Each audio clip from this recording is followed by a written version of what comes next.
What is going on, guys? Holy cow. To say I've been slacking on YouTube videos and on my Jeep, that's kind of an understatement. We got a little bit of time today, so we're going to get some stuff done. But first, I got something to show you. If you follow my Instagram, you've seen this already, but the new shoes are in, and I actually just got the 5th one today. It came here. The other 4 are still at my work. It's definitely going to be a nice improvement. These are not stickies, they're bias plies. They're Interco IROC 39.5s. by 13.5 wide. For the 16.5 wheels, they're really hard to come by. It took me almost a year, and then Interco finally told me they were doing a production run of them, so I paid a good price for these. So definitely sometime here in the future I'm going to start working on. I'm probably just going to take these old tires one at a time, take them with me to work, and that way I can just do them on my lunch break while I'm there, and it's just easier and I have more space there and better tools and all that. So in the last video we went snow wheeling, and I literally aired the Jeep down so I could pull it back in the garage, and I have not touched it since. So it's still sitting here with flat rear tires, because when I have that soft top on it just doesn't clear the garage. So yeah, I still have the broken windshield and the broken tailgate. But what are you gonna do? In the meantime, I have been doing stuff, just not really to the Jeep, but I've been working on getting parts, and we do have some stuff that's arrived. These are Yukon Hardcore hubs. It does have like the old school Warns on it already, but they're really old and they're chooched, and they work, they seem to work, but whatever, we're upgrading to Yukon stuff. So what we're gonna do in this video is, I have an aux locker that needs to go in here, but when I open this up, I saw all these pinion marks on this Detroit or whatever locker that is. But I've been looking at it real close, and there's 0 signs of damage on the pinion itself, and I think that's old damage. Maybe they've re-geared it since then, and that's just old markings. So by changing that carrier, I need to reset it up. But I don't know if I just need carrier shims or if I'm gonna just get a whole master install kit. I need to find out if the pinion's set up right, if this thing's throwing a good pattern right now, so I have a baseline to go off of, and that way I know what kit to order. This would be when most people would break out the gear marking paint and run a pattern, but I don't have any, so we're gonna have to get creative. I'm probably gonna try some anti-seize. I've heard toothpaste works, I've heard spray paint works, so we're just gonna paint some stuff on there and see what we get. And then after that, then we're finally gonna take these caps off. We're gonna start taking the outers apart so I can pull the shafts out and get this carrier out of here, start working on cleaning it. And I do have new seals to put in it, but I think I want to figure out the truss situation and do any welding I need to do before I put new seals in there and cook them. Now let's see how some anti-seize works on this.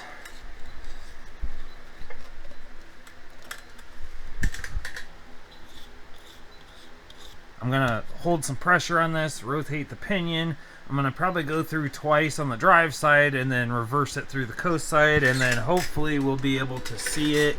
It's kind of hard to see the difference between the anti-seize and not, and it's cold out here, so that stuff didn't want to spread really good, but we'll see what we can get.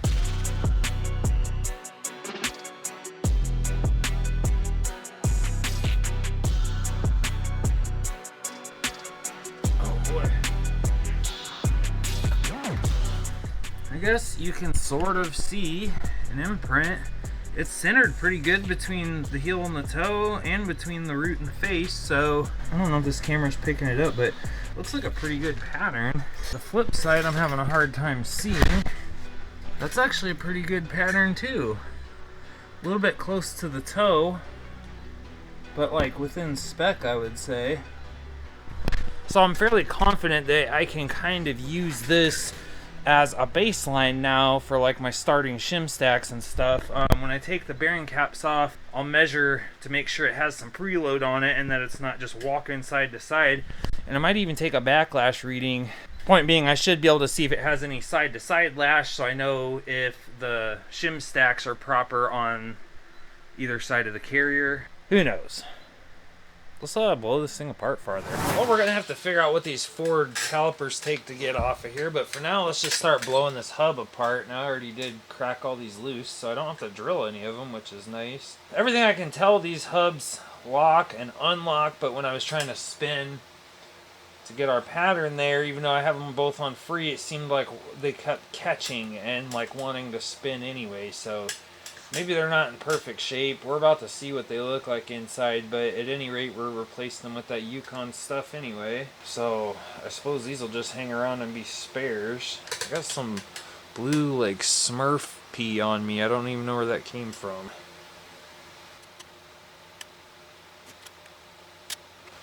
Oh boy.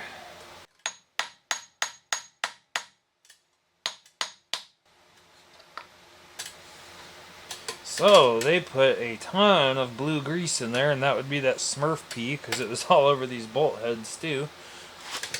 I'm not complaining because while it is messy, it'll be way easier to get this stuff apart. So +1 for being actually maintained. So there's usually a snap ring on the end of the axle shaft, and then there's another big one out here holding the whole assembly in, and a little screw right here that holds this gear from popping out. If you've done one set of these, you've pretty much done them all. They're pretty much the same throughout. Oh, the screw's tiny. I need a little bitty itty bitty Phillips.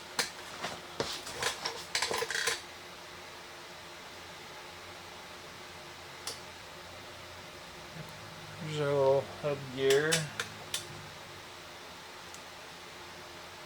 Ugh. That is weird. I'm not even seeing a snap ring right there.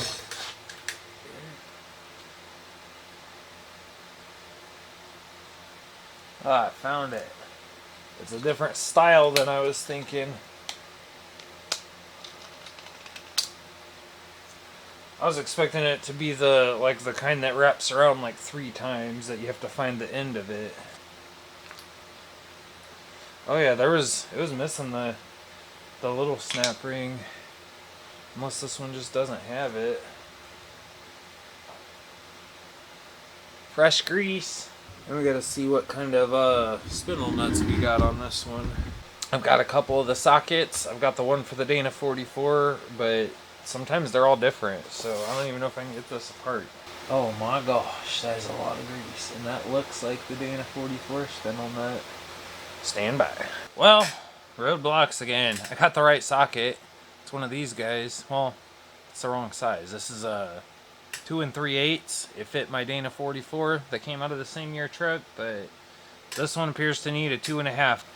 Guess we'll figure out how to get the brakes on, and when I run to town later, I'll see if the parts store has the right one. So I've really never taken apart this kind of brake before. It kind of looks like it captures the caliper up under here, and down on the bottom there's a little bolt here, but then there's like a kind of like an eye-shaped piece. I think you have to drive that out, and then the bottom of the caliper will swing out and come off. Not totally sure, but we're about to find out.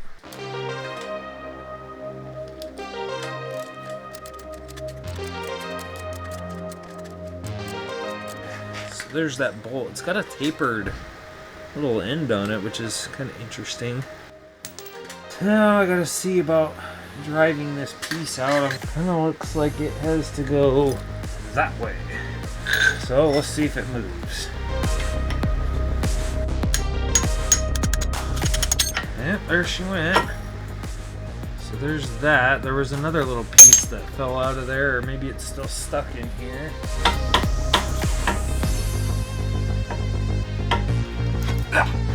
And there's the caliper. Actually, that was quite easy. Oh, there it is, right there. So it kind of just sets alongside of this eye channel like that, and it's like a spring. It keeps pressure on it. Good to know.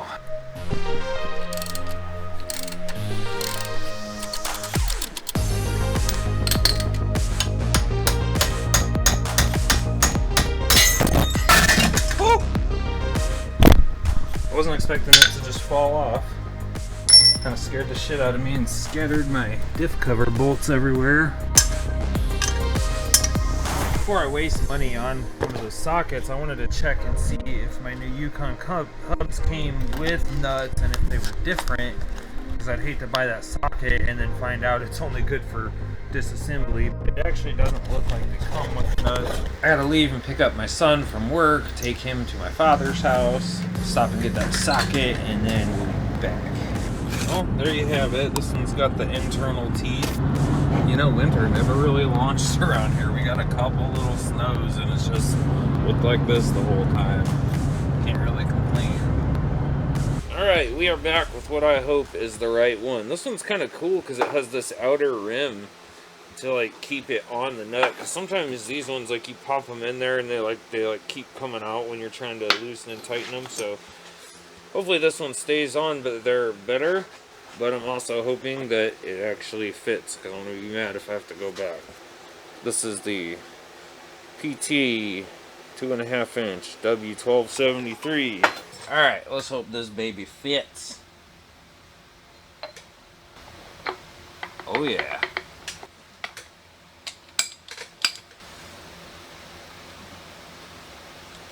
Oh boy. It's kind of hard to do with this not being on here very good.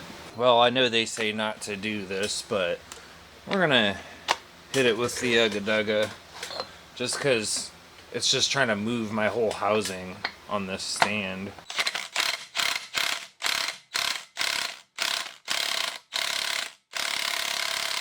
That should have like freed up a little bit more than that. I really hope my spindle threads aren't fucking borked.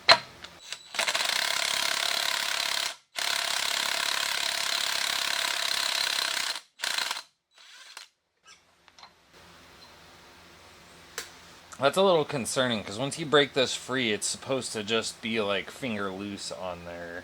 Looks like somebody used the wrong one, because that looks like it used to be the pin and that it's broken off, and I believe that's supposed to be the one on the inside. So I might be buying new ones anyway. So basically that sits on the key slot on the spindle so that it can't move, and then there's supposed to be a pin on that inner nut that you just get it, set your preload, and then get it to line up with one of these holes, and then that keeps it from ever moving. And the outer one's just supposed to be a jam nut. Okay, yeah, see, this one's spinning by hand like it should. Looks like we're going to be taking a thread file to this thing, trying to clean it up so I don't have to buy a new spindle. Should be able to pop this hub off here now if I'm not mistaken. They definitely didn't put a new oil seal on the back side, so we'll definitely blow this apart and check out the condition of these bearings. See all that? That is hammered. I think the bearing's right here, and maybe right there where it's polished smooth, or maybe it's right here. I don't know exactly. And now let's peek at these threads too. Yeah, it looks like there's a little burr right on this outer one. So hopefully I can clean that up. And let's see, what size are these? 11/16 maybe?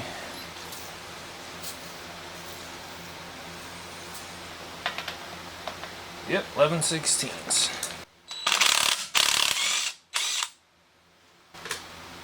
Oh yeah. No washers, nothing special about them nuts. Ooh, they got a different nut on the bottom one.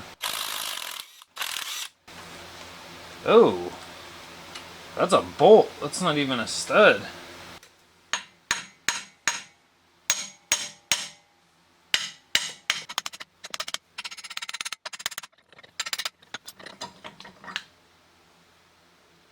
Oh, it does have the little bearing in there.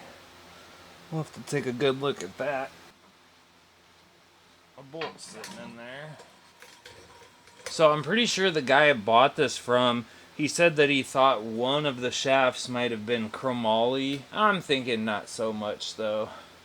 I don't see a 4340 stamped on here anywhere. I am planning on running RCVs, so these likely aren't going to be used anyway. And here's that bolt that they very poorly tried to weld in there as a stud. So I'm going to go write down that I need to get a stud to press in here. God, the weld didn't even stick at all to that.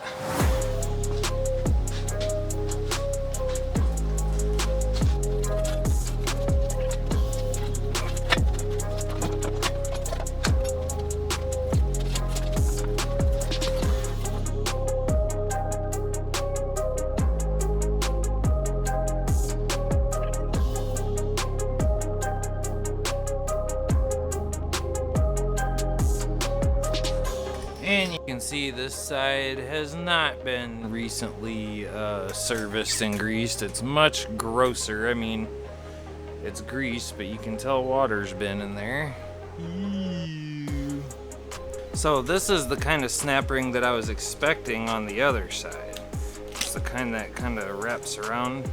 Oh, I guess it still only wraps once. So this side is definitely a lot grosser, but if you notice here, it's a completely different lock ring. This one has 6 prongs. And I really don't want mismatching, so it looks like I'm just gonna end up buying some new ones. I'll probably try to buy ones like that since I just bought the socket for that one. And in the meantime, in order to get this apart, we're just gonna have to do it the old-fashioned way with a chisel and a hammer. Oh hell, that was easy. This one's coming off way easier than the other side. See how that one's a 6-pronger? What in the hell? Now the inner one is the same as the first one. So I guess it was just the outer nut that was wrong. Oh wow, that's a little bit tight for the inner. Grease everywhere.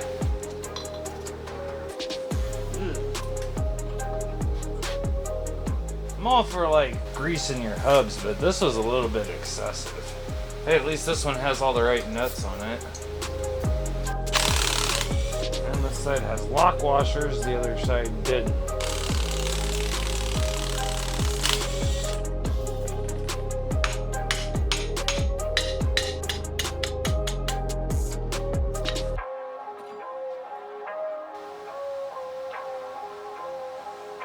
I find it interesting that this one doesn't have the snap ring groove here, but then it has one way back there. Very strange.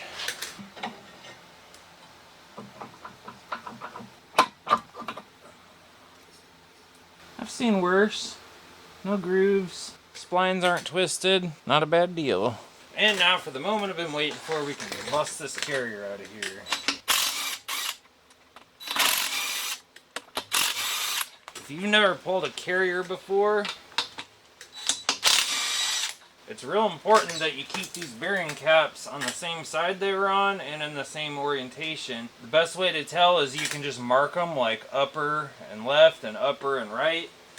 But usually there's a stamped letter, so like right here there's a H and then there's a H right next to it on here. Over here there's a H but it's turned sideways, and there's a turned sideways H right there. See the sideways H's? So you line those up, and then there's the vertical ones. Seem alright. This one's got a little bit of surface rust, so we'll clean that up.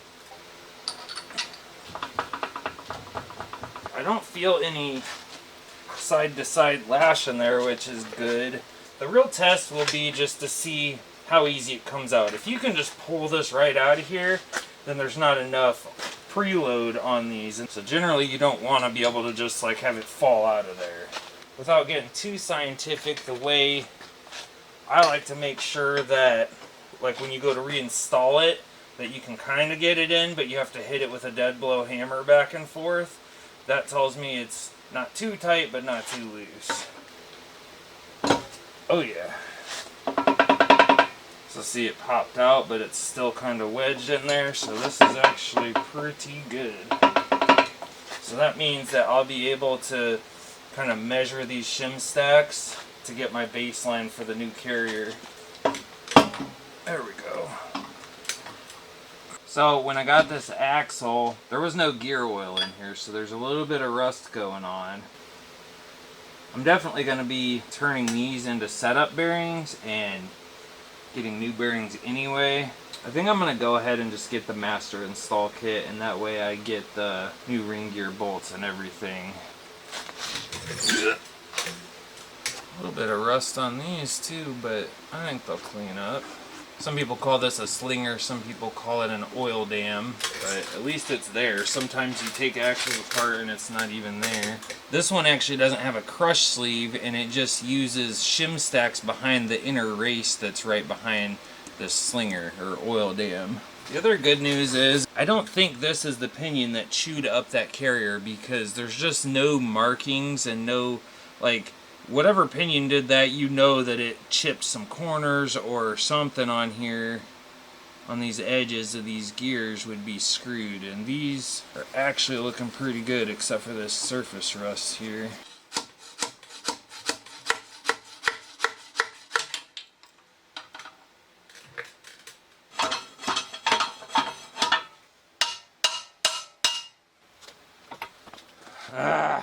See if the old lady's broom handle will work. Just don't tell her, alright?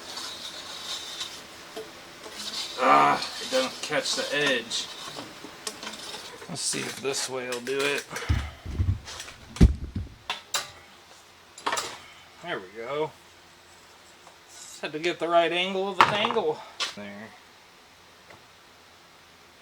I think we're going to be wheeling this puppy out into the driveway and power washing it. Well, I figured now that this is out here, maybe you guys can see this pattern a little better.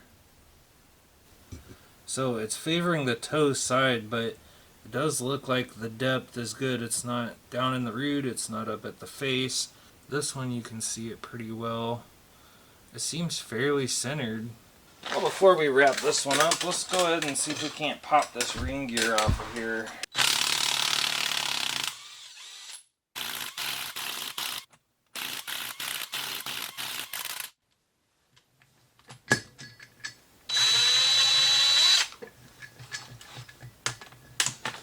Oh yeah, she's gonna fall right off of there.